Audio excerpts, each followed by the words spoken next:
Hey everyone, and welcome back to the second part of our Octane for Blender series. In this part, we are going to be exploring how to set up the materials and the shading for in this case, our watch, and also the rock that we have in the scene also over here. So I think this will be a good setup for you to learn more about the materials within Octane. And yeah, you will find out that they are quite similar to the cycles actually. So I think let's just get straight to it and start with this watch here. So as you can see over here, if I turn this one on, we have our watch over here, and I have set up it with just an HDRI texture. Like in the last tutorial, our color management is set to raw and the look is none. And if we take a look at our camera, you can see that I have enabled the Octane camera imager. And in this case, I'm using the ACES tone mapping. You could just, do with the Octane if you think this looks nicer or whatever you want. In this case, I just have this ACES, which gives us that professional highlight roll-off that we are used to. So, and a bit more contrast also. And I also have enabled the Octane post-processing down here. But, so just to be clear, this is just like what we did in the last tutorial. So if you follow that, you'll be able to set up this file exactly like that. And the lens, we just have a standard 50mm lens. And yeah, so we're going to break this up. And I think a watch is a good way to learn about Octane materials because we are both doing a bit of UV mapping with our with some bump maps and also diffuse maps, and we're also going to do a procedural metal shading for our wristband here, and a glass shading also here. And with our rock, we are going to be doing a normal mapping and stuff like that. So I think this will be quite fun for you guys to see. So I will head into the shader editor. And I like to work this way where I have the shading. Whenever I have the scene finished over here, I'll like to have the scene open over here just so I can really see what I'm doing within this shading part. And I think we should start with the metal itself. So I'm just going to dial in up here. And let's start working on the metal shading first. So I'm going to add a new material, and it will give us straight out a universal material. I actually think the metal material within Octane looks really nice. So instead of dialing up the metal and doing everything in here, which you can, just like in cycles, I'm going to be deleting the universal material, and I'm actually going to search after a material, metal material. And straight out, it gives us quite a nice metal finish over here, as you can see. You can play around with the roughness. So maybe you want to dial it down just a bit so we get even more like reflections in our metal. I think this looks really nice with like a cool tone to it. I think it's because of the HDRI I'm using have a sort of like a blue sky to it. But yeah, this is actually basically it. So because it's procedural, we can use it straight on our object here. And but I think we can do just a tiny bit more to this metal just to give it that like kind of brushed metal that we see on watches. So I'm actually going to be adding a noise texture, just like you know from cycles. And I'm going to take this noise texture, and I'm going to plug it into the bump setting here. And as you can see here, now it acts kind of weird. And I will just hit on the plus over here so we can control our transformation. So this sort of controls the scale of it and yeah, the rotation and translation and so on. But if I dial down this out down here, you can see that we start to get these kind of lines, as you can see here, over here now. we get sort of this like brushed metal that we are used to seeing when we look at watches, like brushed chrome like material. I'm turning up the omega to give it some sort of variation within its pattern, and now I think it's way too strong, so I'm just taking the power down quite a bit. Maybe even further down, 0.05 maybe.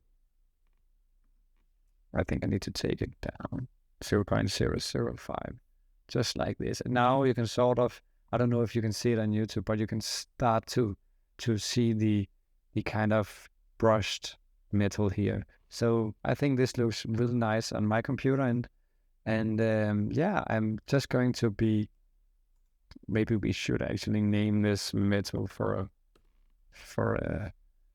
just for the purpose. And I'm just going to be adding it also to the other things on the watch that are going to be metal. So these things here are going to be metal. So now it looks quite nice, I think. We have sort of this bluish chrome-like brushed metal shading on our watch. And we might also take down the aperture, because for this shading we actually don't want a deep aperture. So just 0.1. Actually, I'm just going to put it on 0. I want to see everything all the way through. We can always use the depth of field for the final render, or we should add some depth of field at least. But yeah, I think this looks really nice, sort of like a brushed metal. Of course, you could use a PBR for this more realistic metal, but I think for watches, we have a lot of shading going on, and whenever we can get away with the procedural way of doing it, we will save some on our render time in the end. So I think this is the way to go for this case here. And so yeah, we can dial back out again, and as you can see, we have a nicely metalish look on our wrist here, wristband. I think I also have like the one down here just for adding up, but now when we have the metal, I'm not sure we need it. As you can see, it adds quite a lot of bounced light back to it. I kind of like it, so I think we'll just keep it down here, just like this. It's fine. We can with a watch, you would always play around with lights, as you will see in the next and final tutorial. But we'll take a look at our watch itself now. So I'm just going to zoom in here. So this is actually the glass part, and I'm just going to hide that for now. And now you can see under here we have our watch enabled here. So I'm going into the shading, and then I think we should start playing around with the ring out here, where we will have some numbers. So I'm just picking this one, just like this, just making sure I got it, this. And I'm just going to be adding a new material. So with this one here, when I bought the model at CG Trader, it already came with like a UV unwrapped and you know, an albedo texture that I could add to it. So that was really convenient. But I actually just want to show you how it's done. So if I'm going to edit the image, and as you can see, just like in Cycles, when I open the image and go into the Omega here, we already have two maps here. We have a diffusion map and a bump map. And if I pick the diffusion map and add that to the albedo, you can see nothing happens. Let me just go out. Sometimes you have to, maybe it's just because I picked the wrong one. This is the correct one. So I'll just do it again. I'm doing this live as we're speaking, so sorry for any missteps. But adding the diffusion here and under the albedo, and now you can see it's nicely UV unwrapped to this face here. But you guys probably won't have this, or you have your own, or you have another watch to do this with. There are free watches you can download on CG Trader and try for yourself. But let's try to do a UV unwrap and how I would go about these bump maps and these textures here. So I'm going to delete this one here and just going out of this. And then I'm just going into the UV editing up here. And as you can see here, they have already UV unwrapped it for us. So this is quite nice. And the way that we would do this normally is we would come in and it would be reset and we could try out, to unwrap it, or we could do it depending on our object. There are a lot of tutorials on UV unwrapping, so I'm not going too much into this, but I'm just doing like a smart UV unwrapping here. Over here, I will press L and it will kind of like select all of the nearby points. And this one, I'm just going to move out of our image here. And now we sort of have like the front of our ring here. And up here under UV, we can go in and we can export down here our UV layout. And I'm just going to export it to the desktop. So I hope you have Photoshop because you will need this for now. So I'm going to open the UV thing that I just exported. And as you can see here, we have our UV map. And so now we can actually take any sort of like texture that we have created. So it came with this one here where they have already made it into like this bump map here, where we have a white and a black image as we can use as a diffuse map. So I'm going to take this one and I'm just going to add it to our UV map here. And then we can start to like dial this one in here. Just for a better clarification, we can turn down the opacity here to see what we're doing. And I'm just going to dial this one up just like this. Just like this. And we can tweak this just in a sec. But I think this looks really nice. So as you can see now, we have sort of like unwrapped it around our mesh here. It probably should go up a bit higher. This requires a lot of tweaking, but I'm doing it with you now just so you learn it and can see it. So I think this now it's sort of like within our frame here, I think, isn't it? Well, we can sort of like tweak it later. Yeah, I think it's okay. So we have this one now, and then we can just sort of like add a solid color to the backdrop here. We'll just go with white and place this under here. So now we have it placed upon our initial UV map here. And then I'm just going to export this as a PNG. And I'll just turn up the resolution of it a bit. And I'm just going to save it and replace it on the desktop. So now we have this one on our desktop. And we can just close this one and don't save. And as you can see, when I go into our view here, well, first of all, I will have to add it. So we're just going to do like we did the other time. We're going to open it. We're going to choose our base image here. And then we're going to, you can see here, and then we're going to plug it into the albedo. And straight away, we have it on our ring here.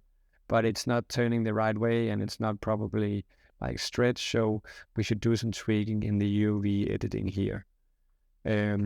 So over here we have the base image we can choose, and now you can see over here where it is.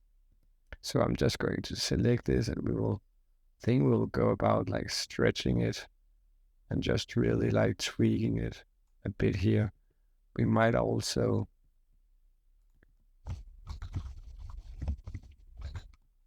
dial it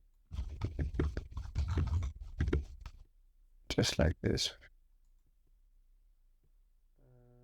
These UV maps always makes me quite annoyed. We can do it like this. I think sort of like need this up here to be up at the top. As you can see right now, it's over here. We need it a bit more up, so we can just dial it up just a bit more. Just like this. I think we're getting there. And the reason why I'm doing this live is just to show you that you actually need to be doing a lot of tweaking when playing around with the UV maps. And, you can scale it up or you can scale it down or whatever you want to your liking. Just like this. So I think we are about there. But of course, you can do this more precisely than I am right now. It's just to show you how it's done, just so you get the hang of it. But I think we'll just leave it at now, just so we can go on with the tutorial. But as you can see, this is the way we would do it. So if we go back to our rendered image here, you can see that it is nicely UV wrapped. Maybe it's too tight over here or got too much space down here, but you could find it in the UV in Photoshop or afterwards by stretching the UV map to your liking. But yeah, so this is basically what we do just to get some nice detail. And legacy gamma is quite nice in Octane because depending on what you do with it, you can turn it all the way down. It will sort of like get more bright, or you could turn it up and it will get more like black, like more. So if you want that look, you can do that. I'm just going with the default setting here. Maybe I'll turn up the roughness because maybe this is more rough than we think. I don't know, but we'll go with that. And for the ring itself here, I'm adding a material, and I'm just doing as we did before. And luckily, the image came also with its own diffuse map over here, also for this part in here where they kind of sort of made that in Photoshop. So I can just plug that in and we get all of this detail straight away. And also to get some sort of more depth in this one here for the numbers, I'm also going to be adding the bump map that we had with the texture itself. And the bump map is kind of, I'll just show you how that looks. Just like this. So the bump maps just have like the white and black points, and wherever we have the white and the black, it will sort of like bump up, so we get sort of like this illusion of more depth in the image. So you can make your own depth maps and play around with that and invert it and do whatever you want. So I'm just going to add this. You won't notice it, but I'm just going to add it because if we had closer, like from the side, you would be able to see that. So yeah, this is basically it. For this part in here, we can just add a material here, dial up the roughness. So maybe this is not like even like coated, or maybe this is just sort of like some plastic part. But in here, you can actually see that we have sort of like these parts here. And what I thought about, like, what is this for? And I think this is more like when you have a watch in the dark, it's kind of emission light. So I'm actually just going to turn off our HDRI. And as you can see, nothing happens here. But we just added that material to this one here. And then we can play around with a cool feature called texture emission. So down here, like in cycles, we have an emission output. So I can put this one in here, and you can see we already have some sort of like imaged light. We turn on surface brightness, so it kind of acts to the surface around it. And from here we can really start to play around with our light. And this is just a nice feature, and we could, give it some sort of color. We can give it sort of like a bluish tint to it, so it like brights up bluish. I think this looks cool.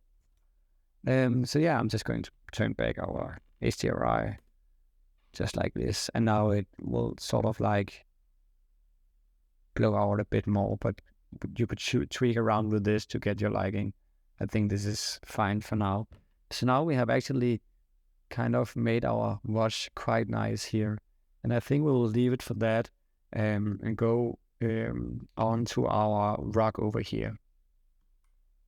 So I'm just going to pick off our watch here, just so we get everything here.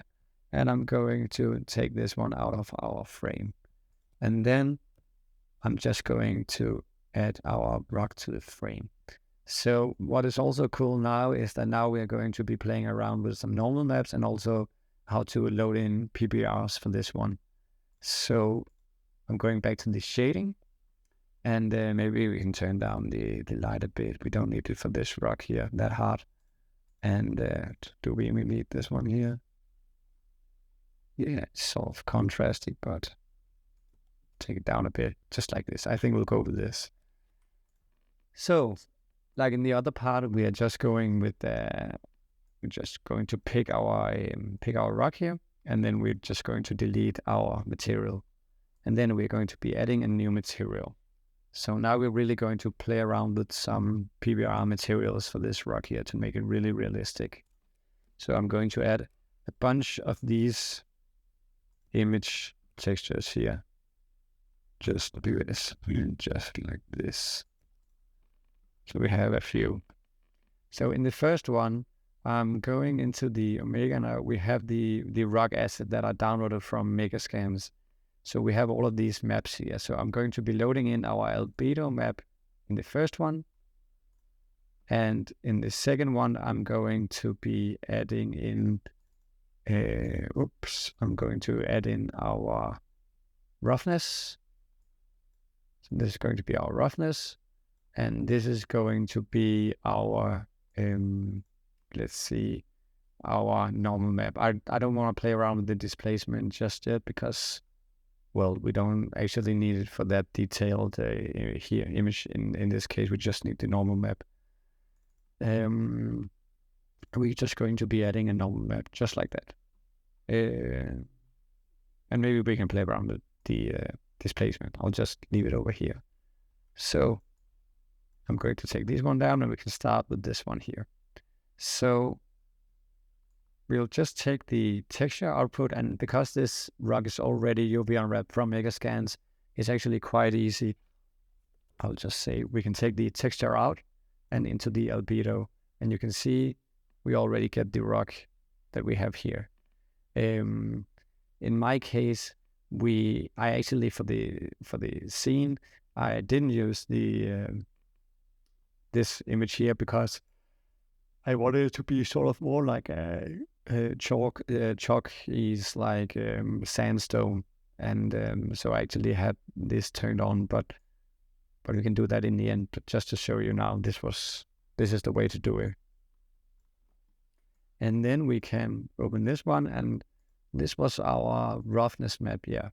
And so right now the rock is unrealistically shiny. So we'll take the texture output and into the roughness.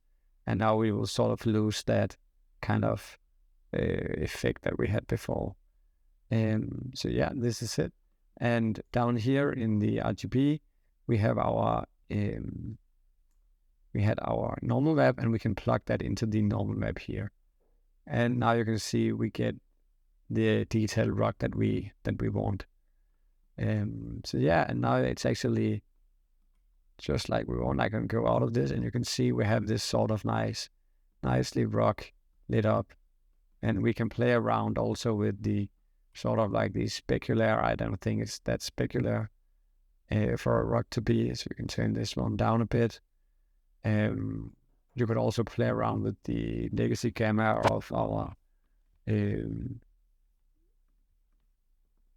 roughness map here, or we could take our albedo, make the rock even darker, just like this. Just it's also quite cool, I think, just like a black rock here.